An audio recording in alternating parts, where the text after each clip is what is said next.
All right, we are continuing our study of the Gospel of Matthew here on the Listener's Commentary, and in this recording, we're going to be looking at Matthew chapter 16, verses 13 through 28. And there is a ton of material in here, so we're actually going to take it in two parts. So in this part, we will look at verses 13 through 20, and then in part 2, we'll pick up there at verse 20, and we'll go down through the rest of the section. So let's jump in and begin working through this, and let's, as usual, begin by setting the context for this section. Beginning at the end of Matthew chapter 13, there was a teaching block of parables there. Well, beginning at the end of that teaching block, Matthew has been highlighting all different kinds of responses to Jesus and his message about the kingdom. And this is in keeping with the lesson from the parables in chapter 13. We've seen this pattern so far all throughout the Gospel of Matthew. He'll have a teaching block, and then he shows some narrative of people kind of embodying what flows out of that teaching block. Well, this is the same here. So from the end of Matthew 13, where those parables showed various responses to the kingdom, how the kingdom would start small but then grow, and how it would be mixed with true and false believers, right? All those parables showed all that. Well, beginning then from there, Matthew has shown us in real life how different people have been responding to Jesus and the kingdom. From, say, the hostility of Herod to the little faith of the disciples to the great faith of the Canaanite woman. And he's also begun to show more and more of the tension between Jesus and the scribes and the Pharisees and how the distance between them is growing and spreading. Well, this section here, beginning in verse 13 of chapter 16, is in a lot of ways the culmination of that portrait. Jesus has been getting away from the crowds and from Galilee and from some of the tension and things going on there. He's been withdrawing and spending more time with the 12 and trying to get them to see more clearly and more fully who he actually is and what that entails. Well, all of that now comes to a climax here when Jesus asks the 12 outright, "Who do people say that I am?" And Peter then responds to that by professing his faith in Jesus as the Messiah. So let's jump into verse 13, and it says this. Now, when Jesus came into the region of Caesarea Philippi, Caesarea Philippi is about 25 miles north of the Sea of Galilee. And there's no significance mentioned with that location here, but what we need to know is that that was a Gentile area. So we're moving to the north, out of primarily Jewish lands into a Gentile area, and it was an area that was heavily influenced by pagan worship. In fact, before the city itself was built, there was already there a shrine dedicated to the worship of the pagan god Pan. Not only that, there was also a shrine devoted to the worship of Caesar that was there as well. So, heavily pagan area. And once we know the geography, it certainly appears that during this time, Jesus is continually traveling further afield, away from Galilee, from the tensions and the distractions in Galilee, to spend more focused time with the 12. And that's what's going on. And so here, he's at Caesarea Philippi, and he was asking his disciples this question. Who do people say that the Son of Man is? Remember, the Son of Man is Jesus' way of referring to himself based on Daniel 7. So who do people say that I am? Who do people say that the Son of Man is? And here's how they responded in verse 14. And they said, some say John the Baptist. We've seen that with like Herod, where it's John the Baptist kind of come back from the dead, and that's why he has these powers. Some say John the Baptist. Others say Elijah, right? There was the well-known expectation that Elijah would come before Messiah came, and they're seeing in Jesus that sort of Elijah figure. Some say maybe like Jeremiah returned from the dead, or one of the other prophets. And so people are seeing him as some sort of prophetic figure. And all of that is incredibly honoring, right? Those are high titles in Jewish culture. But Jesus follows up this response with another question, and that question makes it clear that even seeing him as some sort of prophetic figure, that falls short of his estimation of himself and his mission. It leaves him really only like on the level of John the Baptist, and for Jesus, that's not quite where it should end. And so notice verse 15, he asked them this question. He said to them, well, who do you yourselves say that I am? And Peter answers, speaking on behalf of really the 12, Peter says this, Simon Peter answered, "You are the Christ, the Son of the living God." And this is like the climactic moment in the first major section of Matthew's gospel. It has been building up to this, and now Peter, speaking, as I said, on behalf of the 12, confesses who Jesus is. He's the Christ. That is, he is the Messiah. That's what the word Christ means. It means anointed one, and it referred to usually being anointed as king. And the Jewish expectation was there would be this king that would come with great authority, great power, who would sit on David's throne. He would be anointed, and he would be the Messiah, the anointed one. And so Peter acknowledges that Jesus is God's anointed king. You are the Messiah, the anointed one.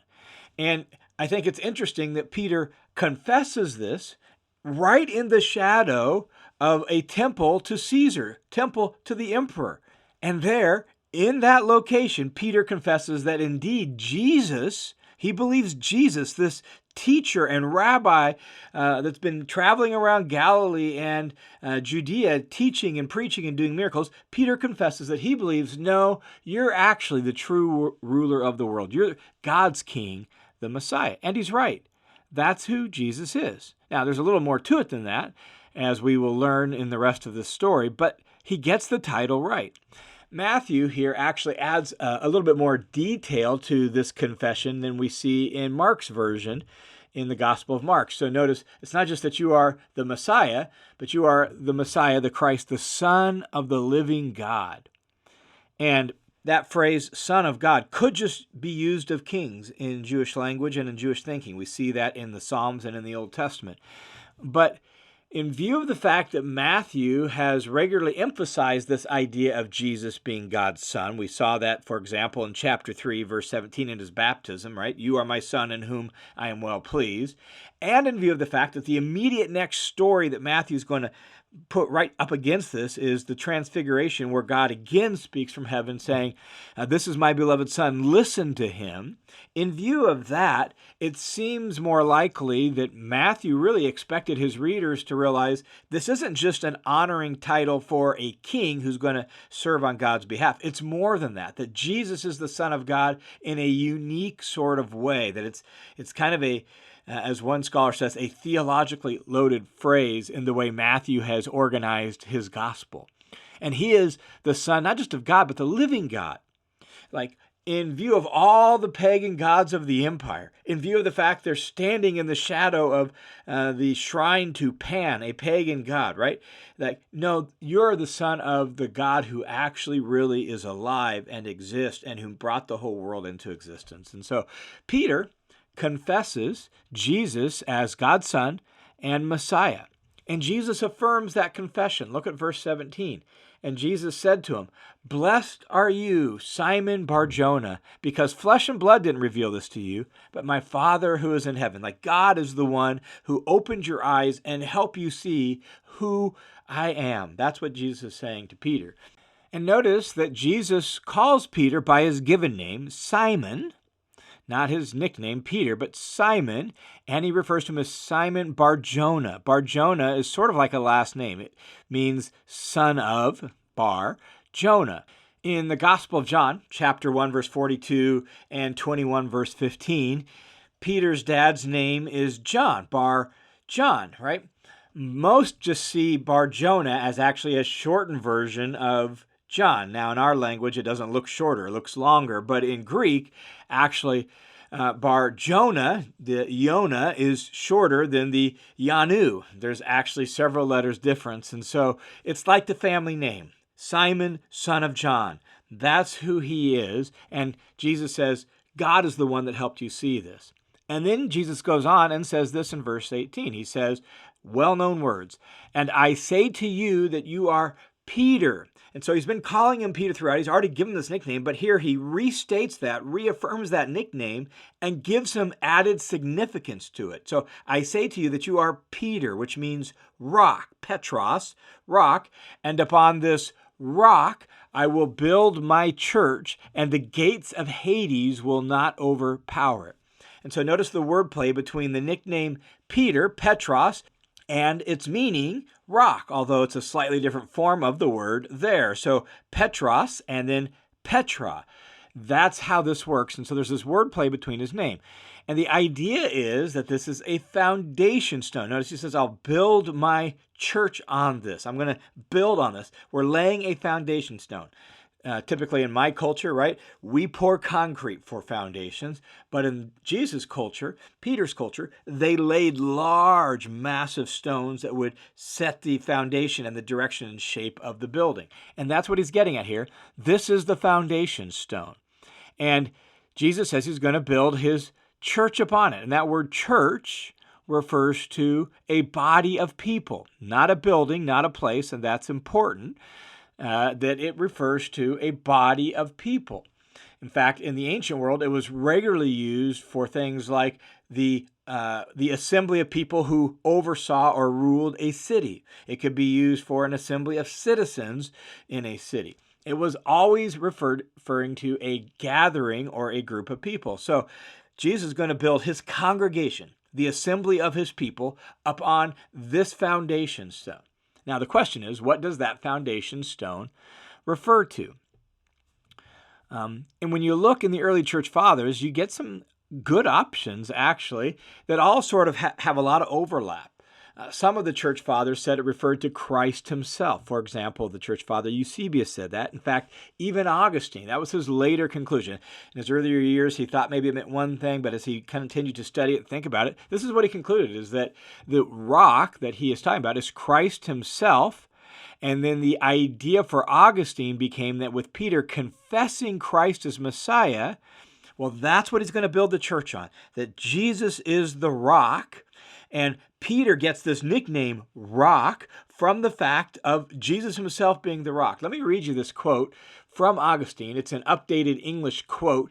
But here's what he says. In Peter, this is quoting Augustine, in Peter, the rock, we see our attention drawn to the rock. Now, the Apostle Paul says about people in former times, he's going to reference 1 Corinthians chapter 10, where it's talking about the Exodus.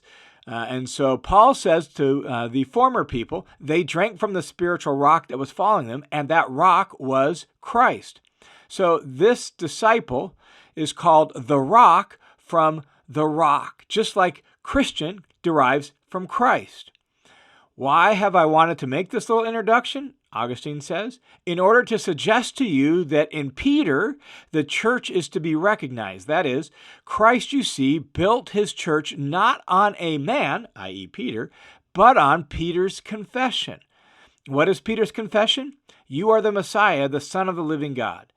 There's the rock for you. That's the foundation. That's where the church has been built, which the gates of the underworld cannot overcome. That's Augustine's idea of what Jesus is saying here to Peter. Now, some of the early church fathers saw it as like more faith in Christ. Origen, for example, said that. Some see it as Peter being given a key role in opening the doors of the kingdom through proclaiming Christ. And I do think that's what follows in kind of describing Peter in the verses to come as like chief steward in the kingdom. We'll talk more about that in a second. Post-Reformation Protestant leaders typically referred to it as Peter's confession, much like Augustine did. Later Catholics, not early Catholics want to claim Augustine, obviously he didn't think this. Later Catholics viewed it as the Bishop of Rome, beginning with Peter, and hence the papacy. Now here's the thing.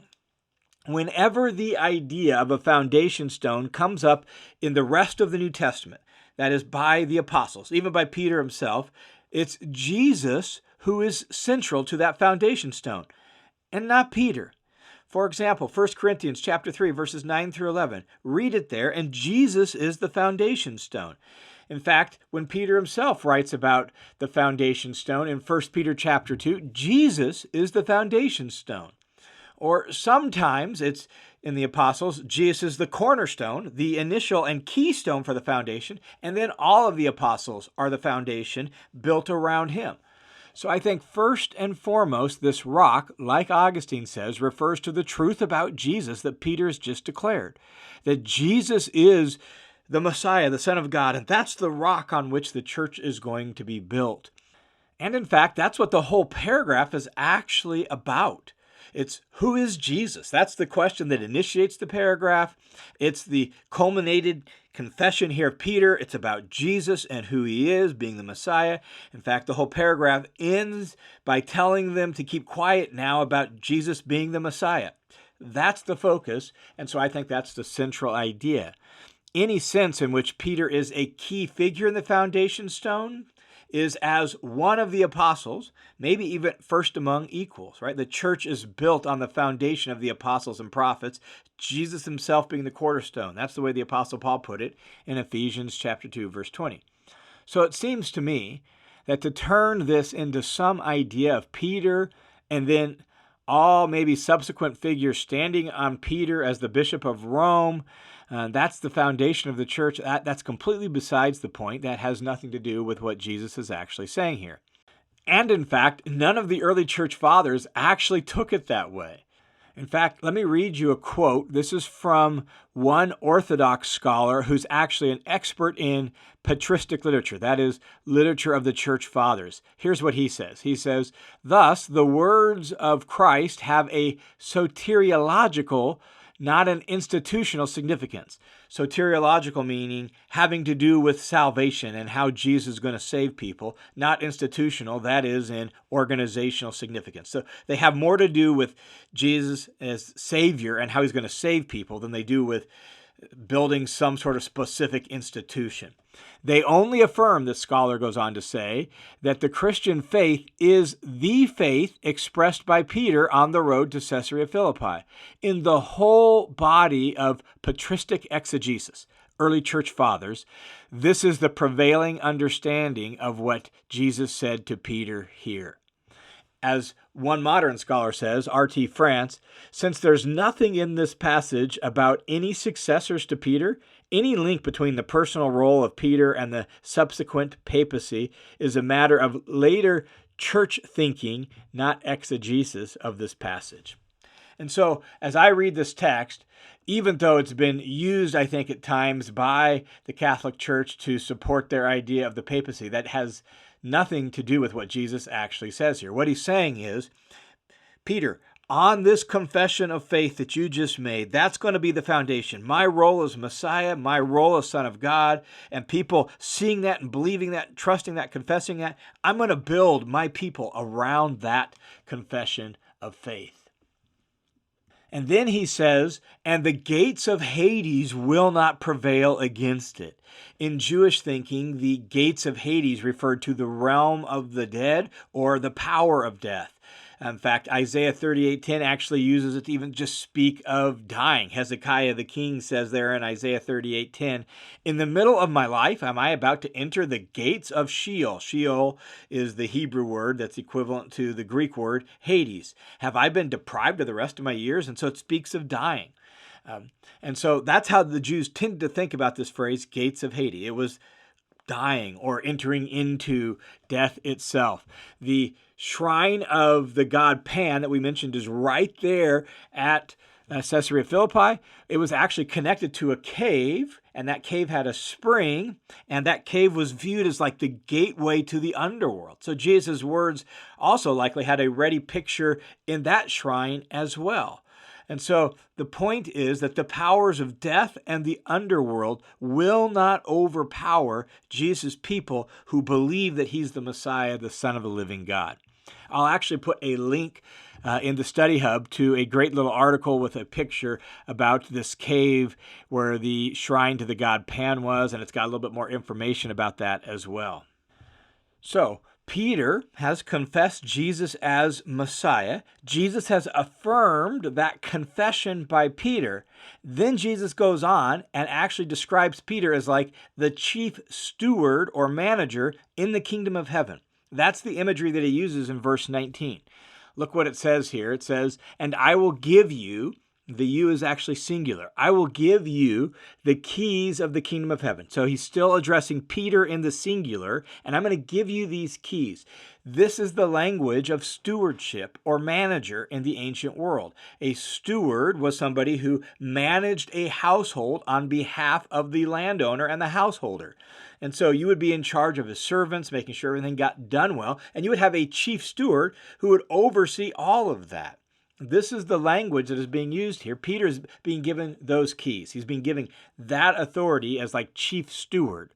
And then it says, and whatever you bind on earth shall have been bound in heaven, and whatever you loose on earth shall have been loosed in heaven. Notice that this role of serving as chief steward will involve binding and loosing.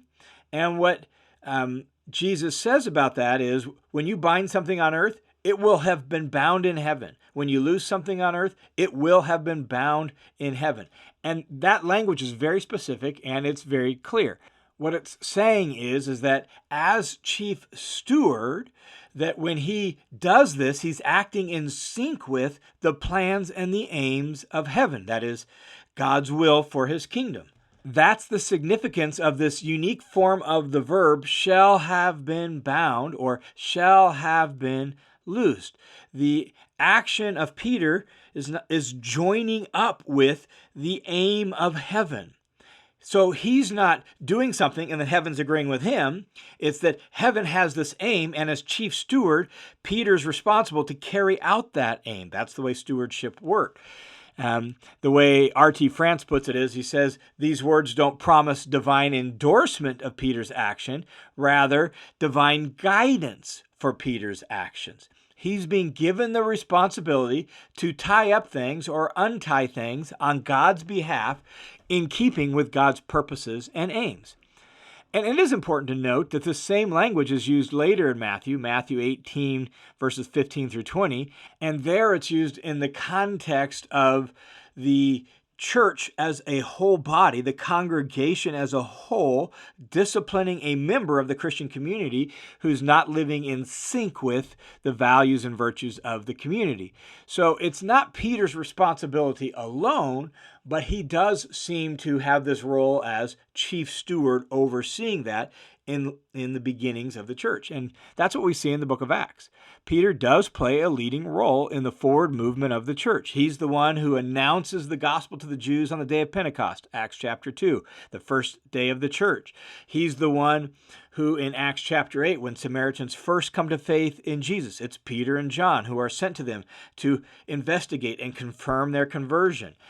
In Acts chapter 10 and 11, when it's time for the Gentiles to come into the family of Jesus' people, God sends Peter to Cornelius to open the way for him to come in. And so Peter does seem to have a very significant role in opening key doors that God wants opened in his church. In fact, the early church father Tertullian, that's how he understood what was being described here as well. And so Peter has confessed Jesus as Messiah, the Son of God. Jesus has affirmed that confession and pointed out that he's going to give Peter some sort of leading role as chief steward in moving the building of his church along. And then, verse 20, then Jesus gave the disciples, not just Peter, all the 12 that are there, strict orders that they were to tell no one that he is the Messiah. Jesus is still trying to keep this on the down low. There's a lot of tension and there's a lot of hostility growing towards him. And so acknowledging that Jesus is the Messiah, well, that's a challenge to Caesar's rule. So the Romans aren't going to like that. From the Jewish vantage point, that has implications for them as well. And so there's just been this growing tension. And so Jesus wants Peter and the rest of the 12 to keep this on the down low for a bit until he finishes training them for ministry. And that's part of why he keeps leaving and going into different areas to stay out of the area where the crowds are and where the tension is a little bit worse. So let's just summarize what we've said so far as we kind of wrap up part 1, and then in the next recording we'll take up part 2. Peter confesses Jesus the Messiah and the Son of God. Jesus affirms that confession and says he's going to build the congregation of his people on that confession, and that Peter will have some sort of leading role in that. And what we'll see in part 2 is that even though Peter gets the initial bit of the confession right, Jesus is the Messiah, the Son of God, his understanding of what that means is inaccurate and wrong, and there's going to be some things that he and others have to unlearn about what being the Messiah really is, and we'll save that for part 2. All right, thanks for tuning in to this session on the Listener's Commentary on the New Testament. The Listener's Commentary is a listener-supported, crowd-funded Bible teaching ministry that's made possible by the generosity of people just like you. So to each and every one of you who gives and prays and supports this ministry, thanks a ton for your support. If you have been blessed or impacted by this ministry, would you prayerfully consider joining the team of supporters? We are working hard to grow our base level of support so that I can hire some more administrative help to help with emails, adding things to the study hub, cleaning up things on the podcast. I'm actually meeting with some app developers and I'm going to try to turn this into an app because it'll be a lot easier to use. So we got a lot of things in the work. We just need a little bit more support for some of that. And so if you've been blessed or impacted in any way by this ministry, would you prayerfully consider joining the team of supporters? You can do that by going to listenerscommentary.com, clicking the Give button. It'll redirect you to a page through World Family Mission, an umbrella organization that provides financial support and accountability. So you can put in a dollar amount, click a little box that says make this monthly, or it could be a one-time donation as well. And all of that will go through World Family Mission. They'll keep track of all of that, and then that money will come to me to support this ministry. So thanks a ton in advance for your support.